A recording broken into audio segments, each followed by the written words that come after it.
உலக தமிழ் சொந்தங்களுக்கு வணக்கம். நான் ராஜவேல் நாகராஜன். பேசு தமிழா பேசு வலையொலியுடைய வளர்ச்சிக்கு நீங்களும் உறுதுணையாக இருக்கணும்னு நினச்சிங்கன்னா இந்த வீடியோடைய டிஸ்கிரிப்ஷனில் இருக்கக்கூடிய ரேசர் பே லிங்கை கிளிக் பண்ணுங்கள். அந்த லிங்க்கில் போயிட்டு உங்களுக்கு விருப்பமான தொகையை பேசு தமிழா பேசுவனுடைய வளர்ச்சிக்கு உங்களுடைய பங்களிப்பாக நீங்கள் கொடுக்கலாம். நன்றி, வணக்கம். மகாபிரபு அண்ணா கிட்ட கேட்டிருந்தீங்க, இடஒதுக்கீடு இல்லைன்னா என்ன ஆகும்? வரலாற்றில் அதுக்கு ஒரு உதாரணம் இருக்குது. இடஒதுக்கீடு இல்லைன்னா என்ன ஆகும் நான் கேட்கலையே. நீங்கள் அந்த மாதிரியான ஒரு கேள்வி தான் கேட்டீங்க. இடஒதுக்கீடு இல்லைன்னா அப்படி என்ன ஆயிரப்போகுது அப்படின்ற மாதிரி. அப்படி நான் கேட்கவே இல்லை. நான் தான் இடஒதுக்கீடு வேணும்னு தான் சொல்றேன். ஓகே, 69% கை வைக்க கூடாதுன்னே சொல்றேன். ஓகே. ஆனால் அப்படி உனக்கு எப்படி புரிதல் ஏற்பட்டதுன்னு எனக்கு தெரியல. அதான் சமூகத்தில் இடஒதுக்கீடு இல்லைன்னா என்ன விளைவு ஏற்படும்? இதை பெரும்பாலும் யாரும் சொல்கிறதே இல்லைண்ணா. இல்லை, சமூகத்தில் இடஒதுக்கீடு இல்லைன்னா என்ன விளைவு ஏற்படும் அப்படிங்கிற ஒரு கேள்வி நம்ம கேட்குறோம்ல. இதுக்கும் நான் சொன்ன பதிலுக்கும் அல்லது நான் பேசின அந்த டிஸ்கஷன் டிபேட்டுக்கும் கம்ப்ளீட்லி டிஃப்ரெண்ட் ஏட்ஜ். நான் திரும்பவும் என்ன சொல்கிறேன்னா, இடஒதுக்கீடு வேண்டும், எல்லோருக்கும் வேண்டும். ரெண்டுத்துக்கும் டிஃப்ரென்ஸ் இருக்குது. நீ என்ன சொல்கிறேன்னா, அல்லது நீனா நான் சொல்ல வருது இங்கே எனக்கு எதிர் திசையிலேருந்து பேசக்கூடியவங்க சொல்கிறது என்னென்னா, எல்லோருக்கும் எதுக்குன்னு கேட்குறாங்க. நான் எல்லோருக்கும் வேணும்னு சொல்கிறேன். இவ்வளோ தான் வித்தியாசம். நான் எங்கேயும் வேணான்னு சொல்லி, reservation is must according to some extent. என்ன எக்ஸ்டென்ட்டு, என்ன லிமிட்டேஷனு, எத்தனை வருடம், எத்தனை யுகங்கள், 100 வருஷமா, 200 வருஷமா, 300 வருஷமா, இல்லை 1000 வருஷமா, ஏதாவது ஒரு லிமிட்டேஷனோட இம்ப்ளிமெண்டட். இடஒதுக்கீடுங்கிறது சோஷியல் அப்லிஃப்ட்மெண்ட்டுக்கு தானே. ஆனால் அந்த அப்லிஃப்ட்மெண்ட் நடக்கிறதுக்கான பேராமீட்டர்ஸை அசஸ் பண்ணுறீங்களா? கண்டிப்பாக. ஃபார் எக்ஸாம்பிள் லாஸ்ட் 50 இயர்ஸாக நம்ம இந்த மாதிரி ரிசர்வேஷன் கொடுத்துட்ருக்கோம். இல்லை இப்போ ஒரு இடபிள்யூஎஸ்க்கு 10% கொடுத்துருக்காங்கன்னு வச்சுக்கோம். இப்போ இம்ப்ளிமெண்டேஷனுக்கு வரல, தமிழ்நாட்டிலலாம் இன்னும் இம்ப்ளிமெண்டேஷன் வரல தானே. இதுவரை தமிழ்நாடு அரசு அதை ஏற்றுக்கொள்ளவில்லை. இப்போ தமிழ்நாடு அரசில் அதையும் ஒத்துக்கிட்டு தமிழ்நாடு அரசில் கெசட்டில் அவங்க அதை ஒரு அரசாணையாக அறிவித்து இடபிள்யூஎஸ் மூலமாக கல்லூரிகளில் வேலையில் இந்த மாதிரியான முன்னுரிமைகள் கொடுக்கப்பட்டு ஒரு 10 வருஷத்துக்கு அப்புறம் அசஸ் பண்ணி பாருங்க, யார் யாரெல்லாம் இடபிள்யூஎஸ் ஸ்கீமில் என்னென்ன வகுப்பினர், அந்த இடபிள்யூஎஸ்குள்ளாரையும் இருப்பாங்கல்ல, நிறைய சமூகங்கள் இருக்குல்ல, அதில் எந்தெந்த சமூகங்கள் இதனால் பலன்களை அறுவடை பண்ணியிருக்காங்கிறத ஒரு அசஸ்மெண்ட் பண்ணி அப்புறமா நம்ம அதை எடுத்து டிஸ்கஸ் பண்ணுறது தான் சரியாக இருக்கும். நான் எங்கேயுமே இடஒதுக்கீடு வேண்டாம்னு சொல்லலை, கொடுப்பதே எல்லோருக்கும் கொடுங்கள். 92 மண்டல் கமிஷனுடைய தீர்ப்பு வருது. அதன்படி 2008 ஒரு ஸ்டாட்டிஸ்டிக்ஸ் மாநிலங்களவையில் அரங்கராசன் அவர்கள் எம்பி கேட்ட கேள்விக்கு ஒரு பதில் கொடுக்குறாங்க. அதில் நீங்கள் சொல்கிற அந்த பொருளாதாரத்தில் நலிவடைந்த பிரிவினர் அவங்களுடைய விழுக்காடு எவ்வளோ, வேலைவாய்ப்பு விழுக்காடு எவ்வளோ அப்படின்னு கேட்குறாங்க. கிட்டத்தட்ட 17.5 விழுக்காடு மக்கள் தொகையில் இருக்காங்க. ஆனால் அவங்களுடைய வேலைவாய்ப்பு எவ்வளோ கிடச்சிருக்குன்னு பார்த்தீங்கன்னா 77 விழுக்காடு அவங்க வேலைவாய்ப்புகளை ஆக்கிரமிப்பு பண்ணியிருக்காங்க. சரி, அவங்களுடைய மக்கள் தொகையை விட அவர்கள் பெற்ற விழுக்காடுங்கிறது கிட்ட 4 மடங்கு அதிகமாக இருக்குது. 77 விழுக்காடு, 17 எங்கே இருக்குது, 77 எங்கே இருக்குது. சரி, அப்போ அந்த இடத்துலயே இடஒதுக்கீடு சரியாக பயன்படுத்தப்படலை. 50 விழுக்காடு நீங்கள் இடஒதுக்கீடு கொடுத்துமே அது பயன் தரலைங்கிறப்போ இந்த பேக்வேர்ட் அண்ட் எஸ்டி மக்களுக்கு தான் அதிகமாக இடஒதுக்கீடை கொடுக்கணுமே தவிர்த்து அதை விட்டுட்டு நான் பொருளாதாரத்தில் நலிவடைந்த பிரிவினர் ஒருத்தர் கொடுக்கறது எந்த விதத்தில் சரியா இருக்குண்ணா? நீ என்ன சொல்ல வர அப்படின்னா, இந்த ரிசர்வேஷன் மாடல்ங்கிறதே ஃபெயிலியர் ஆயிடுச்சுன்னு சொல்ல வர. 92 ஆமாம், அதனுடைய அர்த்தம் அதானே, ரிசர்வேஷன் மாடலோட ஃபெயிலியர். இல்லை, சரியான நடைமுறை அதான் ஃபெயிலியர். 17% தான் இருக்கிற பாப்புலேஷன் 77% ஆக்குபை பண்ணாங்க. நீ ஒரு தரவின் அடிப்படையில் சொல்ற. என்ன தரவின் அடிப்படையில்? 2008 நாடாளுமன்றத்தில் அரங்கராசன் அவர்கள் கேட்ட கேள்விக்கு மத்திய இணையமைச்சர் கொடுத்த, அதான் மத்திய இணையமைச்சர் யார் கொடுத்தாங்க? மாண்புமிகு மத்திய இணையமைச்சர் வி நாராயணசாமி அவர்கள். என்ன பதில் கொடுத்தாரு? அவர் இவர் கேட்ட கேள்வி, அவர் சொன்ன பதில் ரெண்டுத்தையுமே சொல்லு. மாண்புமிகு அமைச்சரின் விடையில் பட்டியல் வகுப்பு, பழங்குடி வகுப்பு, பிற்படுத்தப்பட்ட வகுப்பு முதலான ஒவ்வொரு பிரிவினரும் 4 நிலைகளிலும், அதாவது first grade, second grade, third grade, 4th grade வரைக்கும் 4 நிலைகளிலும் பெற்றுள்ள மொத்த பணியிடங்கள் மற்றும் எல்லா வகுப்பினரையும் கொண்ட அரசின் மொத்த பணியிடங்கள், மொத்த பணியாளர்களுடைய எண்ணிக்கையிலிருந்து பட்டியல் வகுப்பு, பட்டியல் பழங்குடி வகுப்பு, பிற்படுத்தப்பட்ட வகுப்பு ஆகிய 3 பிரிவினருடைய எண்ணிக்கையை கழித்த பிறகு மீதியுள்ள எண்ணிக்கை பதிவுகள் முற்பட்ட வகுப்பினர் தலைப்பில் கொடுக்கப்பட்டுள்ளது. Get me the numbers. Get me the நம்பர்ஸ்னா, நீ சொன்னீல இப்ப 77% அது எங்க மென்ஷன் பண்ணிருக்காருன்னு சொல்லு. ஃபர்ஸ்ட் கிரேட் போஸ்ட், முதல் நிலை பணியாளர்களுக்கான அதுல அந்த முன்னேறிய வகுப்பினர் 17.5 விழுக்காடு மக்கள் தொகை கொண்ட அந்த முன்னேறிய வகுப்பினருடைய பர்சன்டேஜ் 77.2. ஓகே. 2வது கிரேட்ல பார்த்தீங்கன்னா அவங்களுடைய விழுக்காடு 75.4. சரி. 3வது கிரேட்ல அவங்களுடைய விழுக்காடு 69.2. 4வது 4th கிரேட்ல 68.5. சரி. அதுக்கடுத்து 39.3 5வது கிரேட்ல வராங்க. லாஸ்ட் கிரேட் அதுதான் இருக்குது, 39.3. ஆக இவங்க எந்த இடத்துலையுமே 17.5 விட பல மடங்கு அதிகமான வேலை வாய்ப்பை தானே ஆக்கிரமிச்சிருக்காங்க. சரி, அப்படின்னா இந்த ஏற்கனவே இருக்கக்கூடிய இந்த ரிசர்வேஷன் ஸ்கீமுங்கிறது இம்ப்ளிமெண்டேஷன் பண்ணப்படலை அப்படின்னு சொல்ல வர. இம்ப்ளிமெண்டேஷன்ல நிறைய ஃபெயிலியர் இருக்கு. அதை எப்படி அந்த ஃபெயிலியர் நடந்தது அப்படிங்கிறதுக்கான ரீவொர்க்கிங் ஏதாவது நடந்திருக்கா? அதை தான் நானும் கேட்குறேன். 2008 இந்த புள்ளி விவரம் வந்து பகிரப்பட்டதா நீ சொல்ற. இன்னைக்கு 2022 பேசிட்டு இருக்கோம். அதுக்கப்புறம் நிறைய இல்ல, அதுதான் சொல்ல வரேன். இந்த 14 ஆண்டுகள்ல இந்த புள்ளி விவரத்தின்படி நீ சொல்றதன்படி வச்சுப்போம். இது என்னுடைய புரிதல், நான் இது எல்லோருக்கும் புரியுற விதத்தை சொல்றேன். அதாவது 100 சீட் இருக்கு. அந்த 100 சீட்ல 50% ரிசர்வேஷன் படி தான் நிரப்பப்பட்டிருக்கணும். கரெக்டா? கண்டிப்பா. மீதம் இருக்கிற 50% தான் ஓப்பன் கோட்டால ரிசர்வேஷன் இல்லாம நிரப்பப்பட்டிருக்கப்பட வேண்டும். அப்போ ஒரு துறையில 70% அப்படிங்கிற எண்ணிக்கை அது தாண்டி இருக்கு அப்படின்னாலே அப்படின்னா அந்த சிஸ்டம் தப்பா இருந்திருக்கு. கண்டிப்பா. இதுக்கு அந்த சிஸ்டத்தை தான் குறை சொல்லணுமே தவிர இதுக்காக நான் ரிசர்வேஷன் அவங்களுக்கு கொடுக்க முடியாதுன்னு சொல்றது எந்த வகையில சரியா இருக்கும்? சரியானதுன்னா 8 வருடங்களாக ஆட்சியில் இருக்கக்கூடிய பாஜக இதை திருத்துவதற்கு, இதை சரியாக நடைமுறைப்படுத்துவதற்கு என்ன நடவடிக்கை? 8 வருஷமா வந்த பாஜக தான் இதை திருத்தணுமா? ஏன் 2008 இருந்து 2014 வரைக்கும் இருந்த காங்கிரஸ் இதை திருத்தாதா? 92 இருந்து இருந்த எல்லா கட்சிகள் மேலும் அந்த கேள்வி. அப்படின்னா நீ முதல்ல அந்த கேள்வியை கேட்கணும். அதை விட்டுட்டு நீ என்ன கேட்கறனா 8 வருஷமா இல்ல அதுதான் சொல்ல வரேன். அதாவது என்னன்னா சரவணன், உன்னுடைய நோக்கம் தீர்வு கிடைக்கிறதா இருக்கணும். பாஜகவை குற்றவாளி கூண்டில் நிறுத்துறதா இருந்தா இங்க பாஜகவை சார்ந்த ஒரு நபர் வந்து உட்கார்ந்து இருக்கும்போது அந்த கேள்வி அதுதான் நான் சொல்ல வரேன். அதுதான் என்னன்னா இந்த பிரச்சனை அப்படின்னா உன்னுடைய கேள்வி என்னவாக இருக்கணும்னா, இதற்கு முன்பாக இருந்த எந்த கட்சிகளுமே திருத்தல, ஏன் பாஜகவும் திருத்தலன்னு கேட்கணுமே தவிர 8 ஆண்டுகளா இருந்த பாஜக என்ன பண்ணுச்சு அப்படின்னா 50 வருஷமா அந்த காங்கிரஸ் என்ன பண்ணுச்சு? 77% சர்வீஸ்ல இவ்வளோ பேர், அதாவது கிட்டத்தட்ட 17% இருக்கிறவங்க 77%, 72% வர அளவுக்கு ரெக்ரூட்மெண்ட் என்ன பாஜக வந்த இந்த 8 வருஷத்துல நடந்த ரெக்ரூட்மெண்டா? 2008 அந்த ஸ்டேட்டஸ் நீ சொல்ற. அப்போ அவங்க பணியில் சேர்ந்து எத்தனை ஆண்டுகளாக இருந்தது அப்படிங்கறத நம்ம பார்க்கணும். எல்லாரும் ரிட்டையர்மெண்ட் ஏஜ்ல இருக்காங்களா, இல்ல பணிக்கு அப்போதுதான் புதிதாக ரெக்ரூட் பண்ணப்பட்டாங்களா, அல்லது மிட் ஆஃப் த சர்வீஸ்ல இருக்காங்களா? இவர்கள் எல்லாம் எந்த காலத்தில் பணிக்கு சேர்க்கப்பட்டார்கள்? எப்படி அந்த ரிசர்வேஷன் கோட்டா, அதாவது 50ங்கிறது தான் ஓப்பன் கோட்டாலையும் 50ங்கிறது ரிசர்வேஷன் பேசிஸ்ல தானே ஃபில் பண்ணப்பட்டிருக்கணும். அது ஃபில் பண்ணப்படாமல் எப்படி இது வந்ததுங்கிறத பேசணும். அதுதான் இதற்கு நியாயமான வாதமாக இருக்க முடியும். இப்ப பாஜக கொண்டுட்டு வந்தாங்க, நான் என்ன சொல்றேன், பாஜக தான் கொண்டுட்டு வந்தாங்க பொருளாதார அடிப்படையில் இடஒதுக்கீடு. ஏன் கம்யூனிஸ்ட் கட்சி ஆதரிக்கணும்? பாஜகவும் கம்யூனிஸ்டும் நேர் எதிர் திசையில் இருக்கிறவங்க தானே, ஏன் ஆதரிக்கணும்? கம்யூனிஸ்ட்களே நிறைய பிராமின்ஸ் இருக்காங்கன்ற ஒரு குற்றச்சாட்டு. அது மட்டும் தானா?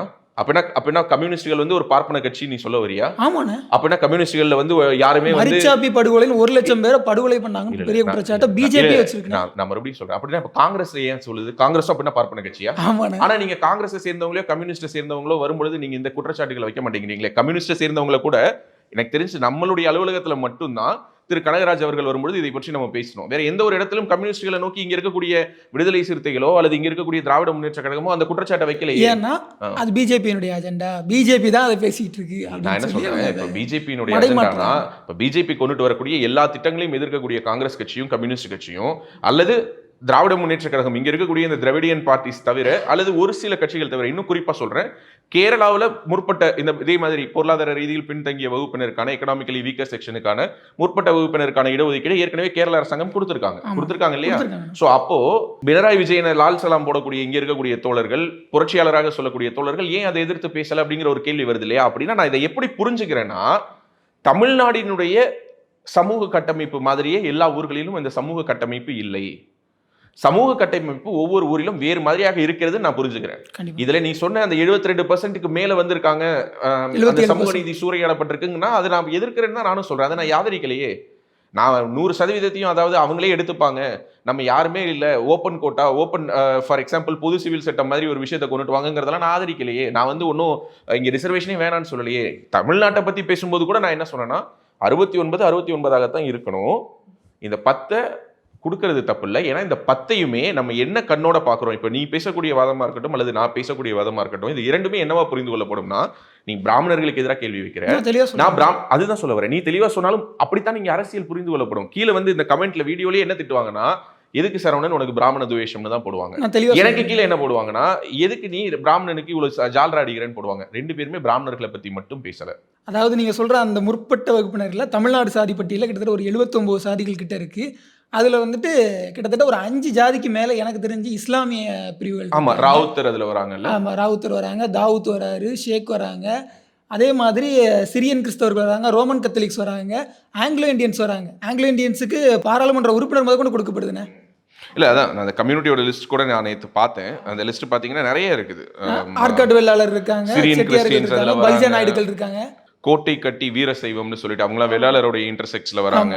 அதே மாதிரி செட்டியார்லயே பாத்தீங்கன்னா கோட்டைப்புற வைசிய செட்டியார் அப்படின்னு அதாவது வெறும் செட்டியார்னு போட்டா ஒரு கம்யூனிட்டி வருது. கோமுட்டி செட்டியார்னு போட்டா எம்பிசிஎல் வராங்க. பேசக்கூடியவங்க. கோட்டைப்புற வைசிய செட்டியார்னு போட்டா அவங்க ஃபார்வர்ட் கம்யூனிட்டியில வராங்க. அதே மாதிரி மொட்டை வெள்ளாளர் அப்படிங்கிற கம்யூனிட்டி ஃபார்வர்ட் கம்யூனிட்டியில வருது.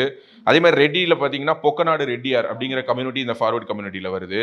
பிராமின் அப்படின்னு யார் கேஸ்ட் சர்டிஃபிகேட் வாங்கியிருந்தாலும் அவங்க வந்து இதுல தான் வராங்க. அதே மாதிரி பாத்தீங்கன்னா ரைட்டர், கணக்கு பிள்ளைன்னு சொல்லுவாங்க. அந்த மாதிரி கணக்கர், எழுத்தர் இந்த மாதிரியான பேர்கள்ல இருக்கக்கூடிய ஜாதி இதுல தான் வருது. ஜெயின்ஸ் இதுல தான் வராங்க. தமிழ் ஜெயினர்கள் நிறைய பேர் இருக்காங்க. இங்க நீங்க போனீங்கன்னா காஞ்சிபுரம் தாண்டி செஞ்சி, ஆரணி, இந்த செய்தி அந்த பகுதிகள் எல்லாம் நிறைய தமிழ் ஜெயினர்கள் இருக்காங்க. அவர்கள் இதுல தான் வராங்க. அதே மாதிரி கார்காத்தார், நான் ஏற்கனவே இதை பத்தி சொல்லியிருந்தேன் நேற்று வீடியோல. காரைக்காட்டு வெள்ளாளர், கரைக்கட்டா வெள்ளாளர், காரைக்காட்டு பிள்ளை இவங்க எல்லாருமே இதுல தான் வராங்க. கயல் செட்டி இதுல தான் வராங்க. கொங்கு செட்டியார் இதுல தான் வராங்க. வெறும் செட்டியார் பிசிலையும் கொங்கு செட்டியார் இதுல வராங்க. கொங்கு நாயக்கர் இதுல வராங்க. கொங்கு ரெட்டியார் இதுல வராங்க.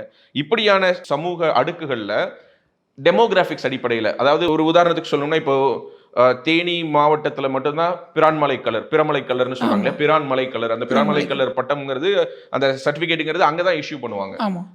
இப்ப சென்னையில போயிட்டு நீ அந்த சர்டிபிகேட் வாங்கணும்னா நீ வந்து உன்னுடைய குழந்தைக்கு எடுக்கணும்னா உன்னோட சர்டிபிகேட்ஸை சப்மிட் பண்ணாதான் கொடுப்பாங்க. ஒரு சில பகுதிகளில் ஒரு சில சான்றிதழ்கள் கொடுக்கவே மாட்டார்கள். ஏன்னா அந்த ஊர்ல அந்த மக்களே இல்ல. ஒரு உதாரணத்துக்கு சமீபத்துல கூட ஒருத்தர் எஸ்டி சர்டிபிகேட் கேட்டு தீ குளிச்சாரு இல்லையா, ஒரு சென்னை. ஆமா, அந்த நிகழ்வு கூட இந்த மாதிரியான ஒரு நிகழ்வு தான். சோ இதுல நான் திரும்பவுமே என்ன சொல்ல வரேன்னா, கிட்டத்தட்ட 79 சாதிகளுக்கான ஒரு இடஒதுக்கீடு என்பதை நம்ம சுருக்கி பிராமணர்களோட ஒப்பிட்டு பார்க்கணும். நான் ஒரே ஒரு கேள்வி வைக்கிறேன். நீ இந்த கேள்விக்கு ஓப்பனா நம்ம பேசுவோம். பிராமணர்கள் மட்டும் இந்த கேட்டகரியில இல்ல, அதாவது 78 ஜாதிக்கு உண்டு, பிராமணர்களுக்கு மட்டும் இல்லைன்னு சொன்னா தமிழ்நாட்டில் இவ்வளவு பெரிய எதிர்ப்பு இருக்குமா? நான் வெளிப்படையாகவே இந்த கேள்வி வைக்கிறேன். திமுக இவ்வளவு எதிர்க்குமா? திராவிடர் கழகம் இவ்வளவு எதிர்க்குமா? விடுதலை சிறுத்தைகள் இவ்வளவு எதிர்க்குமா? எதிர்க்க மாட்டாங்க. 200% எதிர்க்க மாட்டாங்க. நான் வேணா எழுதி கையெழுத்து போட்டு. ஒரு சின்ன சந்தேகம் என்னன்னா, பிராமணர்களுக்கு மட்டுமானது இல்லை, எல்லாருக்குமானதுன்னு சொல்றாங்க. ஆனா இதை எதிர்க்கும் போது இதற்கு ஆதரவாக பேசுறவங்க யாருன்னா அவங்க பெரும்பாலும் அந்த இந்துத்துவ சார்ந்தவர்களோ பிராமணர்களோ. மற்ற சமூகங்கள் பேசுறது நம்ம எங்க, கிறிஸ்தவர்கள் பேசுறது இல்ல, இஸ்லாமியர்கள் பேசுறது இல்ல. மற்ற அவங்கள பேசுற குரலுக்கு நம்ம எங்க வாய்ப்பு கொடுக்குறோம்? நான் ரொம்ப பெருமையாவே சொல்றேன், நம்ம சேனல்ல நம்ம கடந்த ஒரு ஆண்டுல பாத்தீங்கன்னா சின்ன சின்ன சமூகத்தை சேர்ந்த அமைப்புகளை சேர்ந்தவர்களை எல்லாம் நம்ம வந்து மேடை கொடுத்து பேச வச்சிருக்கோம். வாதிரியார் சமூகத்தை சேர்ந்தவர், அவருடைய குரலை பதிவு பண்றதுக்கு. அதே மாதிரி குறவர்குடி, தமிழ் குறவர்குடியை சேர்ந்த ஆதிக்குடியான குறவர்குடியை சேர்ந்தவங்க வந்து பேசுறதுக்கு. இப்படி பல்வேறு சமூக அமைப்புகள், அதாவது பெரிய பெரிய சாதி சங்கம் வச்சிருக்கக்கூடிய, மீடியா அட்டென்ஷன் இருக்கக்கூடிய, இவங்க பேசினா வைரல் ஆகுங்கிற ஆட்களை தவிர்த்து இவங்க பேசுறது போகுதோ இல்லையோ, வீடியோ எத்தனை லட்சம் பேர் பாக்குறாங்க, 1000 பேர் பாக்குறாங்கலாம் பார்க்காம அவங்களுடைய குரல் எல்லாம் பதிவு பண்ணியிருப்போம். அந்த மாதிரி சிரியன் கிறிஸ்டியன்ஸ் பேசினா நம்ம அவங்களுக்கான ஸ்பேஸ் கொடுக்க போறோம். அவங்க எல்லாம் எங்கேயோ பேசிக்கிட்டு இருக்காங்க, அது நம்ம காதுல விழுதல். நம்ம எதை வச்சு சொல்றோம் அப்படின்னா, ட்விட்டர்ல யார் பதில் சொல்றா? ட்விட்டர்ல பதில் சொல்றது ஜேவிசி ஸ்ரீராமோ, ஸ்ரீராம் சேஷாத்ரியோ, இல்ல எங்கேயோ இருக்கக்கூடிய யூஎஸ்லயோ இல்ல கனடாலயோ இல்ல ஆஸ்திரேலியால இருந்தோ இல்ல ஏதோ ஒரு வெளிநாட்டுல இருந்து பேசக்கூடிய ஒரு பிராமண வகுப்பை சேர்ந்தவர் பேசுறதுனால நம்ம நினைக்கிறோம் இது அவங்களுக்கான குரல்னு. நான் திரும்பவும் சொல்றேன், இந்த 3% இருக்கக்கூடிய பிராமணர்கள் அப்படின்னு அவங்க தங்களை கிளைம் பண்றாங்க. உண்மையாவே எவ்வளவு சென்சஸ் எடுத்தா தான் தெரியும், 1, 2, 3, 5 எவ்வளவுங்கிறது அதுக்கு பிறகுதான் தெரிய போகுது. 79 சமூகத்தில் பல சமூகங்கள் உண்மையாகவே கீழ்நிலையில் இருக்கிறார்கள். நம்ம நேரா போவோம், விழுக்காடு எவ்வளவு? அதுதான் மற்ற சமூகத்துக்கு இந்த விழுக்காடு கதையை நம்ம என்னைக்காவது பேசுறோமா? நான் அதையும் பேசணும்னு நினைக்கிறேன். அதுதான் பேசுவோம்னு சொல்ல வரேன். 17.5 விழுக்காடு. இல்ல, நான் என்ன சொல்ல வரேன், இந்த 79ஐயும் பேசணும். ஏன்னா இப்போ 10.5 கொடுத்தாங்க. நான் திரும்ப ஏன் அந்த எக்ஸாம்பிள் எடுக்கிறேங்கிறதுக்கு ஒரு காரணம் இருக்கு. இப்போ 10.5 கொடுத்தாங்க, மீதம் என்ன சொன்னாங்க? கிட்டத்தட்ட எம்பிசியில வந்து இருக்கக்கூடிய சாதிகள்ல ஒரு சாதிக்கு மட்டும் 10.5 கொடுத்துட்டாங்க. மீதம் 100க்கும் மேற்பட்ட சாதிகள் வந்து 9.5 ஷேர் பண்ணிக்கணுமா? அதுல பல சாதிகள்ல வெகு சொற்பமான எண்ணிக்கை தான். அது நான் சொல்றது ஒட்டுமொத்த தமிழ்நாட்டிலேயே சேர்த்து 10,000 பேர் 5,000 பேர் தான் அந்த சமூகத்திலேயே இருக்காங்க. அந்த மாதிரி ரெப்ரசன்டேஷன் இருக்கக்கூடிய கம்யூனிட்டிஸ் இருக்கு, மைக்ரோ கம்யூனிட்டிஸ், ரொம்ப மைக்ரோ கம்யூனிட்டிஸ் இருக்காங்க. அவர்கள் வெறும் ஒரு சிறு பிராந்தியத்துல ஒரு சின்ன வாழ்வியல் முறை கொண்டு வாழக்கூடியவர்கள், அந்த மாதிரி எல்லாம் இருக்கிறார்கள். அப்படி இருக்கும் பொழுது நான் இன்னும் சொல்ல போறேன், நான் இன்னும் நேற்று கூட நிறைய பேர் நான் பேசியிருந்த வீடியோவின் மூலமாக ஒரு புரிதல் அவங்களுக்கு கிடைச்சிருந்திருக்கலாம், தவறா கூட அவங்க அதை எடுத்திருக்கலாம். என்னன்னா வன்னியர்களுக்கான 10.5% இடஒதுக்கீடு நான் ஆதரிக்க தான் செஞ்சேன். நான் ஒன்னும் அதை எதிர்த்து சொல்லல. 10.5 கொடுக்கட்டும், ஆனா 10.5 11.5 12.5ங்கிறத சென்சஸ் எடுத்துட்டு கொடுங்க. கண்டிப்பா அவங்க கிளைம் பண்றாங்கல்ல 10.5க்கு மேலதான் நாங்க இருப்போம், நாங்க ஆக்சுவலி இழந்திருக்கோம், நாங்க வந்து 13% வாங்குறதுக்கு எங்களுக்கு வந்து நம்பர்ஸ் இருக்கு, பட் ஸ்டில் நாங்க 10.5 தான் வாங்கியிருக்கோம்னா அந்த 13%க்கான ப்ரூஃப் என்ன? அது கணக்கெடுப்பு. அதே மாதிரி அந்த கணக்கெடுப்பை எடுக்கட்டும். அதே மாதிரி இஸ்லாமியர்களுக்கும் 10 விழுக்காடு சச்சார் கமிட்டி, மிஸ்ரா கமிட்டி சொன்ன மாதிரி கொடுக்கணும். தாராளமா கொடுக்கட்டும். நான் கொடுக்க வேணாம்னு சொல்லலையே. கண்டிப்பா. நான் தமிழ்நாட்டில் இப்போ பிசி முஸ்லிம்ஸ்க்கு கொடுத்துருக்காங்க, நான் என்ன வேணாம் நான் சொல்றேன். இப்போ இதற்குள்ளார நம்ம டீப்பா போக போக இது என்னன்னா, எதிர் திசையிலிருந்து பேசக்கூடியவங்களுடைய வாதத்தை நம்ம எதை நோக்கி நகர்த்துறோம் அப்படின்னா, இப்போ அவங்க கேட்கக்கூடிய ஒவ்வொரு சில கேள்விகளை பத்திலாம் நம்ம பேசுறதே கிடையாது. இதை பத்தி நம்ம இவ்வளவு டிஸ்கஷன் அண்ட் டிபேட் பண்றதை நான் வரவேற்கிறேன். ஆனா பேரலி என்னைக்காவது இங்கு பட்டியல் சமூகத்தில் இருக்கக்கூடியவங்க மதம் மாறினதுக்கு பிறகு அவர்கள் வந்து ஏதோ ஒரு மதம், அவங்க வந்து ஷெட்யூல்டு காஸ்ட்ல இருக்க வரைக்கும் அவங்க என்ன மதமாக லிஸ்ட் பண்ணப்படுறாங்க, இந்து மதத்தை சேர்ந்தவர்களாக. அவர்கள் அங்கிருந்து கிறிஸ்தவர்கள் ஆயிட்டாங்கன்னா அவங்க வந்து அந்த ஷெட்யூல்டு காஸ்டுக்கான ப்ரிவிலேஜஸ் அவங்க அனுபவிக்க கூடாது. கரெக்ட் தானே? அவர்கள் அதை அனுபவிக்கலாமா? அனுபவிக்க முடியாது. அவங்க அதுதான் சொல்ல வரேன். அப்படின்னா அதற்குள்ளாகத்தான் வந்து அனுபவிக்கணும். அப்படின்னா அவங்க அதெல்லாம் அனுபவிக்கிறாங்களா? அதெல்லாத்தையும் பத்தி நீங்க ஏன் பேச மாட்டேங்கிறீங்கன்னா, நீங்க அதெல்லாம் சமூக நீதினு விட்டுறீங்க. எங்களுக்கு கொடுக்கப்படக்கூடிய நீதியின் மேல் மட்டும் தொடர்ச்சியான இப்படியான வார்த்தை பிரயோகங்களை யூஸ் பண்ணி எங்களை தாக்குதல் நடத்துனீங்கன்னா, சரி நீங்க சொல்ற லாஜிக் படியே வருவோம். 500 வருஷம் இல்ல 1000 வருஷத்துக்கு முன்னாடி 3 தலைமுறைக்கு முன்னாடி எங்க தாத்தாவோ இல்ல எங்க தாத்தாவோட தாத்தாவோ அந்த மாதிரியான ஒரு சாதிய வன்மத்தோடு நடந்துகிட்டதாவே வச்சுப்போம். இன்னைக்கு நாங்க அதெல்லாத்தையும் விட்டுட்டு வந்து நிக்கிறோம். இன்னைக்கு நாங்க இந்த சொசைட்டியோட இன்டராக்ட் பண்ணணும்னு நினைக்கிறோம். அப்படி இருக்கும் பொழுது நீங்க மறுபடியும் எங்களை வந்து அந்நியப்படுத்த பாக்குறீங்களேங்கிற ஒரு குரல் ஒரு பிராமண சமூகத்திலேருந்து வந்து அதை நம்ம நம்ப மாட்டேங்கிறோம். ஆனா இதுவே பதிலுக்கு இப்ப திருமாவளவன் அவர்கள் என்ன சொல்றாரு, நான் இங்கே இருந்து நான் வந்து ஒரு தனி வெறும் ரிசர்வ் கான்ஸ்டிடுவன்சிஸ் மட்டும் போட்டியிட விரும்பல, நான் வந்து வெறும் தலித் இயக்கங்களை மட்டும் கூட்டணி சேர்க்க நான் விரும்பல, நான் பொது சமூகத்தோடு உரையாட விரும்புகிறேன்னு சொல்றாரு. அதை நம்ம எந்த அளவுக்கு வரவேற்கிறோமோ அதே அளவுக்கு இதையும் வரவேற்கணும் இல்லையா? ரெண்டுத்தையும் ஒண்ணு சேர்க்கறதுக்கு தானே, ரெண்டுத்தையும் தள்ளியே வச்சுட்டு இருக்கக்கூடிய அந்த அரசியலுக்கு பலியாகக்கூடிய ஒரு சூழலை ஏன் இங்க இருக்கக்கூடிய இடைநிலை சாதிகள் எடுக்கிற மாதிரி இடைநிலை கட்சிகளும் எடுக்கணும்? பாஜக இதை ஆதரிக்கிறதுக்கு ஒரு பொலிட்டிக்கல் ரீசன் இருக்கு, திமுக இதை எதிர்க்கிறதுக்கு ஒரு பொலிட்டிக்கல் ரீசன் இருக்குன்னே வச்சுப்போம்.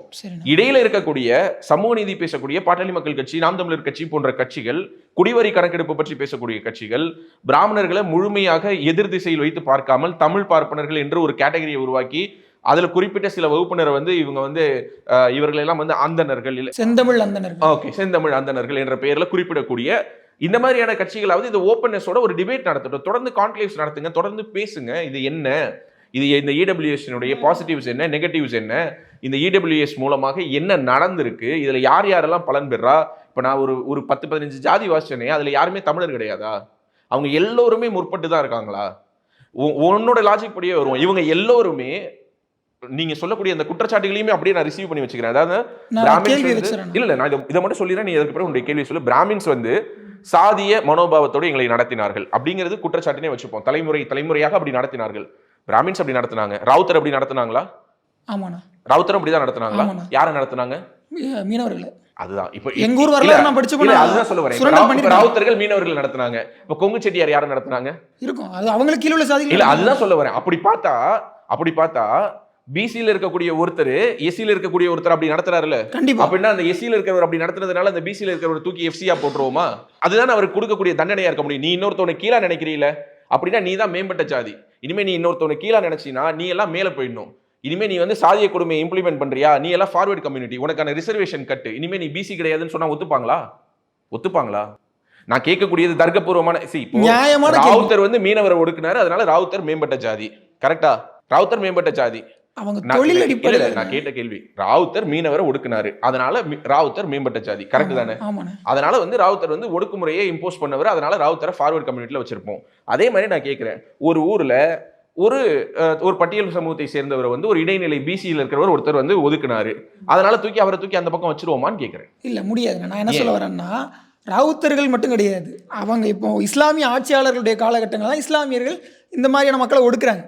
அது ஒரு லெவலுக்கு அப்புறமா மாறி சுரண்டல் வந்து ஆங்கிலேயர்கள் கைக்கும் ஐரோப்பியர்கள் கைக்கும் போயிடுது. அவங்க அடுத்து சுரண்டா. இப்போ ஐரோப்பியர்கள் சுரண்டதுனால தான் சிரியன் கிறிஸ்டியனை வந்து நீ வந்து ஃபார்வர்ட் கம்யூனிட்டில வச்சிருக்க, அதுவும் ஒரு ஆங்கிலோ இந்தியன் வந்து ஃபார்வர்ட் கம்யூனிட்டில வச்சிருக்க. அவங்க அப்படிதான் இருக்காங்க, அவங்க அப்படிதான் வணிகம் பண்ணாங்க. இல்ல அவங்களுடைய வணிகத்தினால தான் அவங்களுடைய அந்த சுரண்டல். நான் அதுதான் சொல்ல வரேன், அந்த தலைமுறை செய்ததற்கு நீ சொல்ற லாஜிக் படியே வருவோம். அதாவது அதனுடைய தொடர்ச்சியாக அவங்களுடைய சொத்துக்கள் இன்னைக்கு அவங்க அனுபவிச்சுட்டு இருக்காங்க. அவங்க சொத்து 100-150 வருஷம் மேல பாரம்பரிய சொத்து. அதனாலதான் நான் சரவணன் என்ன சொல்ல வரேன்னா, நம்ம இந்த 79 சமூகத்திலையும் மொத்தம் எவ்வளவு பேர் இருக்காங்க, அந்த 79 சமூகத்தை சேர்ந்தவர்களுடைய பொருளாதார சூழல் என்ன, அவர்களுடைய தினசரி வேலை என்ன, அவர்கள் மாத வருமானம் என்ன, அவர்களுடைய போடணும்னு சொல்றேன். போடாம எதுக்கு இடபிள்யூஎஸ் 17.5 விழுக்காடு மக்கள்ல இல்ல. நான் திரும்ப கேட்கிறேன், அவர்கள் அப்படி இல்லைன்னு உனக்கு தெரியுமா? அவர்கள் அப்படி இருக்காங்கிறத ஆதாரபூர்வமா அதிகாரப்பூர்வமா முதல்ல கொடுத்துட்டு அதுக்கு பிறகு நீ கமிட்டியை போடுன்னு சொல்றேன். கொடுத்துட்டு இப்ப இவ்வளவு பேருக்கு நீ கொடுத்துட்டு நீ இவ்வளவு பேருக்கு நீ கமிட்டி வச்சு தான் கொடுத்தியா? நீட்டுக்கு போட்ட உடனே இல்ல நீ இவ்வளவு பேருக்கு கொடுத்துருக்கீல, ஆமாண்ணா அவ்வளவு பேருக்கு நீ கமிட்டி வச்சு தான் கொடுத்தியா? எல்லாரும் என்னென்ன முதல்ல கமிட்டி சட்டநாதன் ஆணையம் போட்டு பிற்படுத்தப்பட்ட நலத்துறையை வந்து சீரமைச்சாங்க. அதுக்கடுத்து அம்பாசங்கர் கமிஷன் போட்டாங்க. குடிவாரியா கொடுத்தாங்களா? நான் தான் அதுக்கான சமூக நீதி சூறையாடலுக்கான கொடுக்கவே முடியாது. அது தொகுப்பு மூலம் எது குடிவாரியா கொடுக்கவே முடியாது. ஐயா ராமதாஸ் அவர்கள் அவர் புத்தகத்திலே எழுதியிருக்காரு, ஒவ்வொரு சாதி தொகுப்புக்கு தான் கொடுக்க முடியும்னு அவரே சொல்றாரு. சாதி தொகுப்புக்கு கொடுக்க முடியும்னு அவரே சொல்லுவாரு. ஆனா அதுல மட்டும் எம்பிசிக்குள்ளார 10.5 கேட்பாரா? என்ன லாஜிக் அது? எனக்கு புரியல. அவருடைய எப்படி அது எம்பிசிக்கு மட்டும் தொகுப்பு ஒத்து வராதா? அவருமே வன்னியர்ல உள்ள இத்தனை பிரிவுகளை தொகுத்து தான் கேட்கிறாருங்க. நீங்க பாரு, அதான் சொல்ல வரேன்ல. இது என்னன்னா சிம்பிள் லாஜிக். அவங்களுக்கு வந்தா ரத்தம், அடுத்தவங்களுக்கு வந்தா தக்காளி சட்னி. அது வந்து இல்ல அதுதான் இல்ல நான் அது மறுபடியும் சொல்றேன். ராமதாஸ் ஐயாவுடைய கோரிக்கையோ அல்லது அந்த 10.5 நான் கம்மியா சொல்லல. அதை நான் முழுமையா ஆதரிக்கிறேன். நான் பலமுறை சொல்லிட்டேன். நான் அதுல எந்த விதமான மாற்று கருத்தும் கிடையாது. ஆனா சமூக நீதிங்கிறது எல்லா சமூகங்களுக்குமா இல்லையா? நீங்க சொல்ற மாதிரி இதே மாதிரியான வரலாறு நீ வந்து அப்போ ராவுத்தர் அப்போ இருந்த மீனவரை அடக்குமுறையில் செஞ்சாருன்னு சொல்றதுக்கு உனக்கு உதாரணம் இருக்கிற மாதிரி இப்போ இருக்கிற வன்னியர் இப்போ இருக்கிற பறையரை அடக்குமுறை செய்யறதுக்கான உதாரணம் இருக்கு. ஸோ இப்போ இருக்கிற வன்னியரை தூக்கி ஃபார்வர்ட் கம்யூனிட்டியில் வச்சிருவோமா? நீ தான் மேம்பட்ட ஜாதியாச்சு, அவனை கீழே உள்ளவன் சொல்றீல, உன தூக்கி மேல வச்சிருவோமா? இப்ப இருக்கிற தேவர் இப்ப இருக்கிற ஒரு பல்லரையோ இப்ப இருக்கிற ஒரு பறையரையோ கீழே நடத்தக்கூடிய ஊர்கள் இருக்கு. இப்ப இருக்கிற தேவரை தூக்கி மேல வச்சிருவோமா? வன்னியருக்கு மேல இருந்து ஒருத்தர் வன்னியரை ஒடுக்குறாரு அப்படின்னா அதுதான் சொல்ல வரேன். இந்த படிநிலையில இந்த ஒடுக்குறது அடக்குறது இது எல்லாமே கேஸ் டு கேஸ் மாறுது. எல்லா ஊர்களிலும் எல்லோரும் எல்லாரையும் ஒடுக்கிட முடியாது. முடியுமா? முடியாது. இப்போ விழுப்புரத்துக்கு போற அப்படின்னா வன்னியர்கள் அந்த மெஜாரிட்டியா இருப்பாங்க. அதே வன்னியர்கள் இப்ப தேனிக்கோ இல்ல திண்டுக்கலுக்கோ போனீங்கன்னா அங்க அவங்க மைனாரிட்டியா இருப்பாங்க. அவங்களுக்கு தெரியும் அந்த ஊர்ல அவங்களுடைய ஜனசேர்க்கை என்னன்னு. அதுக்கேற்ற மாதிரி தான் அவங்களுடைய லைஃப் ஸ்டைல், அதுக்கேற்ற மாதிரி தான் அவங்களுடைய சோஷியல் ஜஸ்டிஸ் வந்து பேராமீட்டர் கிடையாது. சோஷியல் ஜஸ்டிஸுடைய பேராமீட்டர் என்னன்னா அவங்க எல்லா வளங்களையும் அனுபவிக்கிறாங்களா, அவங்களுக்கு எல்லா வாய்ப்பும் கொடுக்கப்படுதா. இந்த ஜாதியை சேர்ந்தவங்கிறதுனால உனக்கு இந்த வேலை கிடையாது, வாய்ப்பு மறுக்கப்படுது. இந்த ஜாதியை சேர்ந்தவன்றதுனால உனக்கு இந்த இடத்துக்குள்ள போகக்கூடாது, உனக்கு வாய்ப்பு மறுக்கப்படுது. எதனால் வாய்ப்பு மறுக்கப்படுகிறதோ அதனால் வாய்ப்பளிப்பது தான் வந்து சோஷியல் ஜஸ்டிஸ். இப்ப நீ வந்து ஒரு உதாரணத்தோடு சொல்லு. அதாவது என்னன்னா இப்போ நீ இந்த ரிசர்வேஷன் கொடுக்கப்பட்டு நீ சொல்ல மாதிரி சட்டநாதன் ஆணையம், அம்பாசங்கர் கமிட்டி இந்த மாதிரியான ஆணையங்கள் வந்து இப்போது கொடுக்கப்பட்ட இந்த இடஒதுக்கீடு என்பது அது 1990களில் கொடுக்கப்பட்ட மிகவும் பிற்படுத்தப்பட்டவருக்கான 20% இடஒதுக்கீடு உட்பட எல்லாத்தையும் சேர்த்து எனக்கு சம்மரி பண்ணி சொல்லு, எந்த சாதியை யார் எப்படி நடத்துறாங்க. அதாவது ஒரு உதாரணத்துக்கு இப்போ ஒரு பட்டியல் இனத்தை சேர்ந்தவரை வந்து யார் எப்படி நடத்துறாங்கன்னு எனக்கு ஒரு உதாரணம் சொல்லு. பட்டியல் சமூக மக்கள் எப்பவுமே ஒடுக்கப்பட்டு யார் நடத்துறா? அவங்களுக்கு மேல உள்ள யாரு? அவங்களுக்கு மேலனா பட்டியல் சமூகத்துக்கு மேல இடைநிலை ஜாதிகள் நடத்துறாங்க. அதற்கும் முற்பட்ட வகுப்பினர் என்ன பண்ணுவான்? அவங்களும் அதுதான் பண்றாங்க. அது கிடையாது பிரச்சனை. அவனுக்கு யாரால் தினசரி பிரச்சனை? நீ இப்ப ரோட்ல நடந்து போற, நீ ரோட்ல நடந்து போகும்பொழுது தினசரி உன்னை வந்து ஒருத்தவங்க கூட சண்டை போடுறான். நீ என்ன சொல்றேன்னா இந்த ரோட்ல நடந்து போறவன் தினசரி என் கூட சண்டை போடுவான், ஆனா இவன் பிரச்சனை கிடையாது. அந்த ஒருத்தன் உட்கார்ந்து இருக்கான்ல, அவன் என்ன கொல்லணும்னு நினைக்கிறான், அதுதான் எனக்கு பிரச்சனை. கேள்வி புரியுது. என்னுடைய கேள்வி, பட்டியல் சமூகத்துல உள்ளவங்களை வந்து ஒடுக்குறது இடைநிலை ஜாதியினர், நீ ஏன் பிராமணர்களை குறை சொல்ற அப்படின்ற மாதிரி கேக்குறீங்க. அதற்கும் முற்பட்ட வகுப்பினருக்கு இடஒதுக்கீடு கொடுப்பதற்கும் நீ சொல்றீல சோஷியல் ஜஸ்டிஸ், அதாவது நீ கீழானவன் நான் மேலானவன், நீ இங்க வரக்கூடாது நீ வரணும் அப்படின்லாம் சொல்லக்கூடியத யார் செய்யறான்னு கேட்டேன். இந்த 79 ஜாதி தான் அதை செய்யுதா? இந்த 79 ஜாதி தான் செய்யுது, வேற யாருமே செய்யறது இல்ல. சுரண்டல் பண்றது அவங்க தான். இதுக்கு மேல இது மக்கள் முடிவு. அதாவது இந்த முற்பட்ட வகுப்பில் இருக்கக்கூடிய இந்த 79 சாதி தான் தமிழ்நாட்டுல சாதி வெறி பிடித்த சாதின்னு சரவணன் சொல்றாரு. ஆமா, அவர்கள் தான் சுரண்டாங்க. ஆமா, எல்லா வர்க்கத்திலும் இருக்கக்கூடிய எல்லா சமூகத்திலும் இருக்கக்கூடிய. அவர் கோவில்ல போயிட்டு ஒரு ஓதுவார் பாட்டு பாடுறாருல, அவர் சுரண்டிட்டு தான் இருக்காரு. கரெக்ட் தான், அதுல எந்த விதமான தப்பும் கிடையாது. அவர் கோவில சுரண்டி சாப்பிடுறாரு, அதானே நான் சொல்றது. இஸ்லாமியர்களை, கிறிஸ்தவர்களை, இந்துக்களை எல்லாரையுமே சேர்த்து சொல்றேன். மதம் அப்பாற்பட்டு, ஜாதி அப்பாற்பட்டு இவர்கள் எல்லாம் சுரண்டல் வர்க்கமாவே இருக்காங்க. அதாவது இந்த 79 சமூகத்தை சேர்ந்தவங்களும் சுரண்டல் வர்க்கமா இருக்காங்க. மீதம் இருக்கக்கூடியவங்க எல்லாரும் சுரண்டப்படக்கூடிய, அவங்க எல்லாரும் சுரண்டப்படுவோரா இருக்காங்க. இடைநிலை ஜாதியில் நிறைய பேர் சுரண்டுறாங்க. நான் அதையும் ஒத்துக்கிறேன். இல்ல அது அப்படின்னா நீ அந்த இடைநிலை சாதியில் இருக்கக்கூடிய பிரச்சனைகளை எல்லாம் முதல்ல பேச, அதுக்கு பிறகு நீ இந்த 79 பேரை பற்றி பேச. இப்ப நான் என்ன கேட்க வந்தேன், நான் 17.5 விழுக்காடு உள்ள அந்த மக்களுக்கு 10 விழுக்காடு இடபிள்யூஎஸ் கொடுக்க வரீங்க. எனக்கு என்ன கேள்வினா, இவங்கள எவ்வளவு பேர் ஏழைகள்ன்ற ஒரு விழுக்காடு ஒரு கேள்வி இருக்கு. அதுக்கு ஒரு கமிட்டி போட்டு இந்த 17.5 விழுக்காடு மக்கள்ல இவ்வளவு பேர் வந்து ஏழைகள் இருக்காங்க, அதனால இதை கொடுக்குறோம் அப்படின்னு சொல்லி ஒரு நியாயமான விஷயத்தை பண்ணியிருந்தாங்கன்னா அது நியாயமா இருந்துடும். அப்படி ஏதாவது கமிட்டி போட்டாங்களா? தமிழ்நாடு அரசு தான் சீராய்வு மனு போட்டிருக்காங்கல்ல, சீராய்வு மனு போட போறேன்னு சொல்றாங்களே, அதனுடைய முடிவுல இந்த விளக்கங்கள்லாம் சொல்லுவாங்க. நீட்டுக்காக ஏகே ராஜன் கமிட்டி போட்டு அனுப்புனாங்க, அது என்னாச்சுன்னே தெரியல. ஒரு விஷயம் நல்லா தெரிஞ்சுக்கோ, நீட்டுக்காக ஏகே ராஜன் கமிட்டி போடுறதுங்கிறது முட்டாள்கள் பண்ணக்கூடிய வேலை. ஏன்னா நீட்டுக்கான தீர்ப்புங்கிறது சுப்ரீம் கோர்ட் கொடுத்து அதற்கான நியாயமான காரணங்கள் என்னங்கிறத சுப்ரீம் கோர்ட் லிஸ்ட் அவுட் பண்ணிடுச்சு. ஏகே ராஜன் கமிட்டியால சுப்ரீம் கோர்ட் கொடுத்த தீர்ப்பை அசைத்து கூட பார்க்க முடியாதுங்கிறது திமுக அரசுக்கும் தெரியும். திமுக அரசு தேர்தலின் வாக்குறுதியின் பொழுது நாங்க நீட்டை நீக்கிடுவோம், நாங்க நீட்டு கமிட்டி போடுவோம்னு சொன்னாங்களா? அது அதனுடைய ஒரு ஸ்டெப் தானே, அது ஒரு சட்ட போராட்டம் தானே. ஒரு ஸ்டெப் எடுத்தாங்களா? அடுத்த ஸ்டெப் என்ன? அடுத்து தீர்மானம் போட்டு அவங்க கேட்கறது. இப்போ 1.5 வருஷம் ஆயிடுச்சுல, ஏன் தீர்மானம் போடலையா? போட்டாங்கண்ணா, போட்டு ஆளுநருக்கு அனுப்புனாங்கல்ல, ஆளுநரும் அதை அனுப்பிட்டாருல்ல. எவ்வளவு நாள் கழிச்சு அனுப்பிட்டாரா இல்லையா? அனுப்பிட்டாருல்ல, இப்ப மேல போயிருக்குல்ல, திரும்ப வரட்டும். அப்ப தெரியும் ஏகே ராஜன் கமிட்டியோட பலன். தமிழ்நாட்டுல வந்து கமிட்டிகளுக்கு குறைவே கிடையாது. எத்தனையோ கமிட்டிகளை தமிழ்நாடு பார்த்துருக்கேன். இல்ல நான் உனக்கு ஒன்று சொல்றேன். அதாவது ஆனா நீட்டு வேண்டாம், எனக்கு நீட்டை எதிர்க்கிறதுக்கு இவ்வளவு நியாயமான காரணங்கள் இருக்குன்னு நீ சொல்லு, அதை நான் ஏத்துக்கிறேன், அது கூட நான் விவாதிக்கிறதுக்கு தயார். ஆனா ஏகே ராஜன் கமிட்டியெல்லாம் கொண்டு வந்து ஒரு காரணம்னு வச்சுக்கிட்டு திமுக பண்ணக்கூடிய அந்த ஒரு மலிவான அரசியலுக்கு நீயும் பலியாகாது. 17.5 விழுக்காடு உள்ள அந்த மக்களுக்கு இவ்வளவு இடஒதுக்கீடு கொடுத்துருக்கீங்க. எனக்கு என்ன கேள்வினா, இந்த 17.5 விழுக்காட்டில் இருக்கக்கூடிய ஏழைகளுக்காக வருத்தப்படக்கூடிய எந்த விதமான மனுவும் அளிக்காத போதும் கூட அவர்களுக்கு இடபிள்யூஎஸ் கொடுக்கக்கூடிய அந்த மத்திய அரசு அந்த 82 விழுக்காடு இருக்கக்கூடிய அந்த மக்கள் இருக்கக்கூடிய ஏழைகளை என்ன பண்ணாங்க?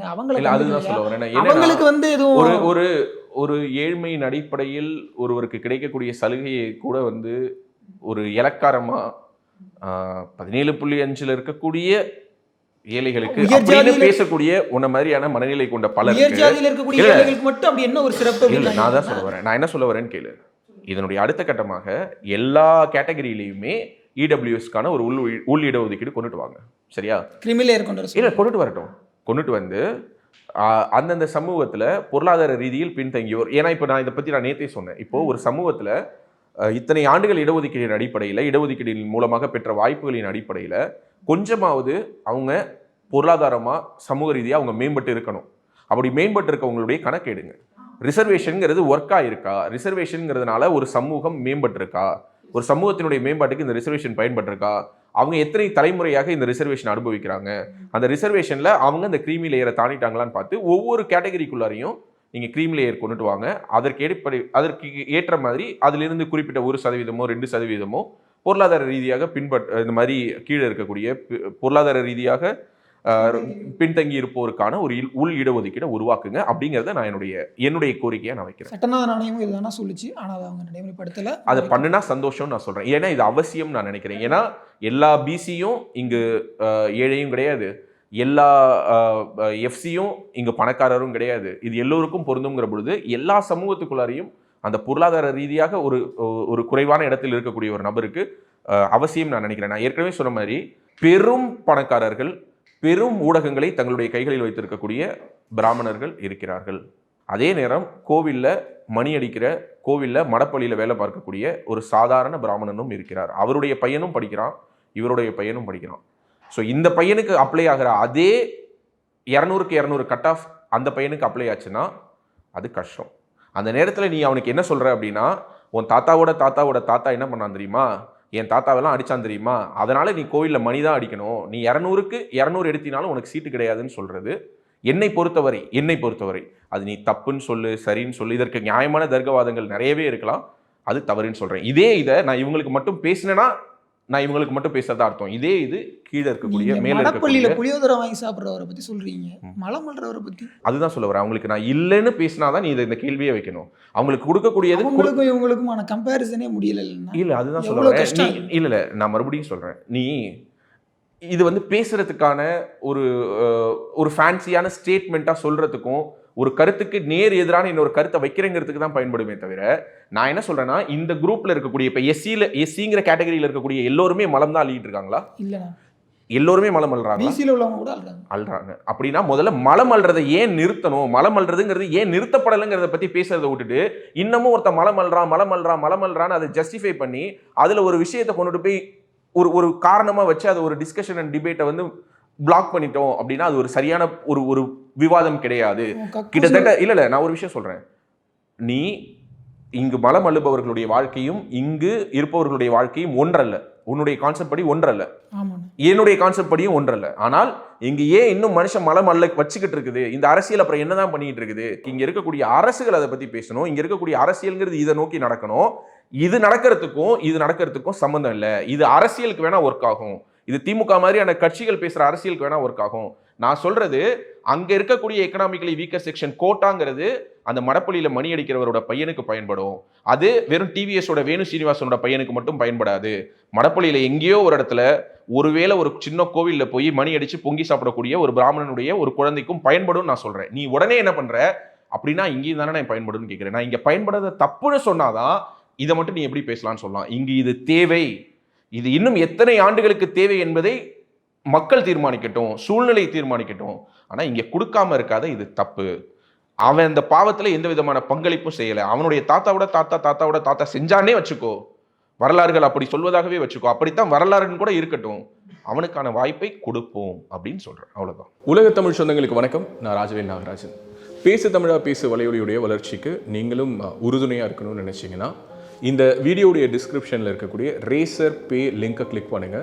அந்த லிங்க்ல போயிட்டு உங்களுக்கு விருப்பமான தொகையை பேசு தமிழா பேசுவனுடைய வளர்ச்சிக்கு உங்களுடைய பங்களிப்பாக நீங்கள் கொடுக்கலாம். நன்றி, வணக்கம்.